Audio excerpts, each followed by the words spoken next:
Cefalea. Muy bien. Este es un tema extra porque me llama mucho la atención que siendo un bloque de neurología y la primera causa de consulta en neurología es la cefalea, no está incluida en el temario. Bueno, cefalea es el dolor de cabeza, punto. Todos vamos a tener alguno en alguna ocasión y este suele ser secundario a un proceso infeccioso en cualquier persona. Pero, pues hay muchas clases de cefalea. Pero ahorita vamos a enfocarnos a dos.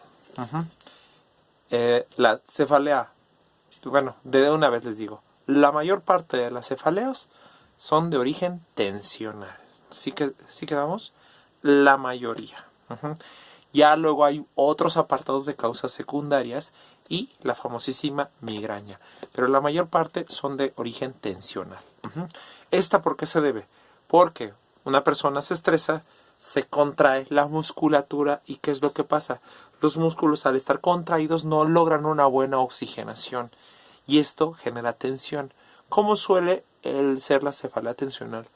Es de predominio nuca en esta zona. Responde bastante bien a la relajación, a los AINES, al masaje. Entonces, esta cefalea ahí puede estar todo el rato. ¿Cómo se puede mejorar mucho? Clásico, alguna toma de AINE, masaje, relajación. Ojo, si el estrés es crónico, ¿qué es lo que va a suceder? Que los músculos no solamente van a estar contraídos o contracturados, sino luego empiezan a tener daño y fibrosis. ¿Y qué es lo que sucede? El paciente tal vez se la pase tomando AINES y lo que ya requiere no es tanto estar tomando AINES o un relajante, sino más bien dicho fisioterapia para recuperar esa fibra muscular que está contracturada. Y en ese caso necesita estiramiento, masaje, fomentos de agua caliente. Eso es como que en grandes rasgos lo que sería una cefalea tensional. Ahora, tenemos también la secundaria, que puede ser secundaria, un proceso infeccioso, un proceso inflamatorio, que eso es dependiendo de la causa. Ahora, pero ¿cuál es la clásica que nosotros vemos de consulta frecuente? Hay que aprender a diferenciar una cefalea tensional de una migraña o gente que tiene migraña y tensión o tensión y luego migraña. Entonces, la migraña clásica, ¿cómo se manifiesta? Bueno, primeramente, generalmente hay antecedentes hereditarios. Parece ser que la gente que tiene cefalea tipo migraña sí tiene un componente genético. Papá, mamá, familiares. Otra. La cefalea, la migraña no se cura, se controla. ¿Qué significa? Que pues va a estar con esta persona y va a tener periodos que les va a tener y periodos que no. Ahora, entonces, por eso en los pacientes con migraña hay que tener un concepto de profilaxis, que es evitar que tengan las crisis y cómo yugular la crisis. Eso recuerda un poquito a la epilepsia.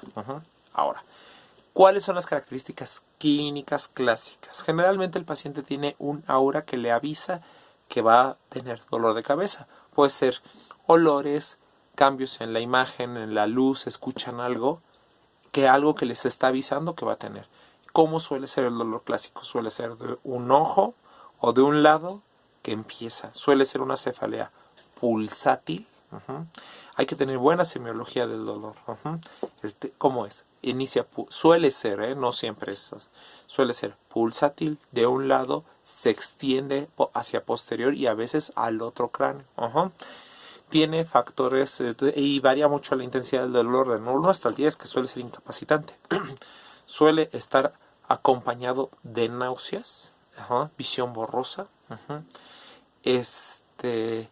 malestar general, suele ser incapacitante y tiene como característica que lo exacerba el ruido, algunos olores, la luz, pueden ser exacerbantes o hasta como desencadenantes pueden tener algunos alimentos que pueden ser el chocolate,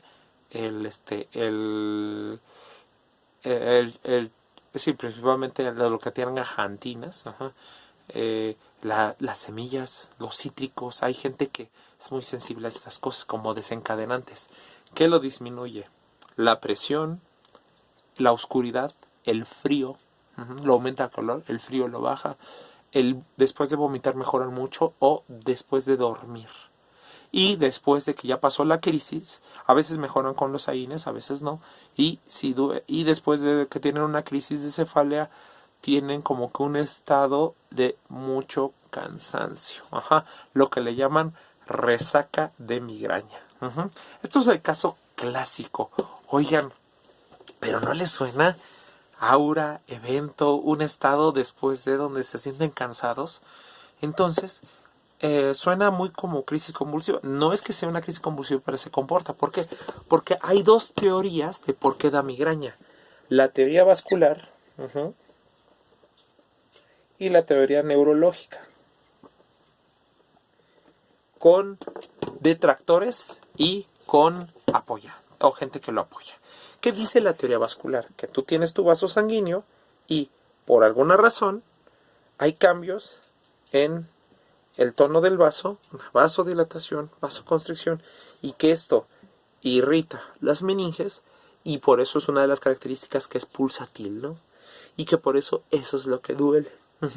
Y curiosamente responde a ergotaminérgicos, que lo que hacen es que no vasodilatan, sino constriñen los vasos sanguíneos. Ahora, la teoría neurológica dice que en realidad es como una especie de crisis convulsiva, por eso tiene aura, y es un descontrol en los impulsos eléctricos del cerebro, pero lo que van a hacer es que estos son los que generan los cambios vasculares, pero también la percepción, pero que en realidad en vez de convulsionar lo que se manifiesta es como un dolor pulsátil y cambios en el tono y la vasculatura. Ambas teorías se apoyan mutuamente y se descartan se apoyan mutuamente. ¿Por qué? Porque muchos de los tratamientos giran en torno a utilizar esas teorías. Entonces, la teoría vascular y la teoría neurogénica, pues tal vez no tengamos que descartar una ni otra, sino se pueden apoyar. Entonces, si llega alguien con migraña, ¿qué es lo que tienes que averiguar? ¿Desde cuándo empezó? Porque generalmente suelen empezar en los primeros años de la adolescencia o hasta en la infancia en algunos casos. Los antecedentes familiares, todo eso. Exploración neurológica completa. Y ver que lo exacerba y que lo disminuye.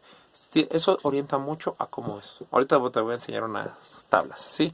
Mira, supongamos, aquí tengo una tablita de las clasificaciones de los diferentes tipos de cefaleas que tenemos. Es una clasificación viejita, pero te puede servir. Ahora, pero aquí tenemos otra tablita donde puedes diferenciar la cefalea tensional, las crónicas, las agudas, ¿sí? Ahí para que lo cheques y lo leas, ¿sí? Y pues miren, tenemos una clasificación de la Sociedad Internacional de Cefaleas, donde incluye los diferentes tipos. ¿Por qué? De las migrañas, porque unas sí tienen aura, otras no, otras sí tienen dolor de cabeza, otras tienen solamente manifestaciones viscerales, sensitivas. Y a mí me tocó ver casos bien raros de este tipo. Ahora, lo exploraste. El diagnóstico debe ser clínico. Ahora, ¿qué puede interroga qué desencadena las crisis? Tensión, luz, aromas, infecciones dentales o respiratorias te pueden exacerbar las crisis de alguien, cambios de lentes, cambios de medicamento, ciclos hormonales, el uso de hormonales, ciertos fármacos pueden exacerbar las crisis. Entonces se averigua todo eso. Ahora, ya, entonces si exploras neurológicamente a alguien, no le encuentras nada, ¿qué procede? Bueno, pues ya seguirá el siguiente capítulo.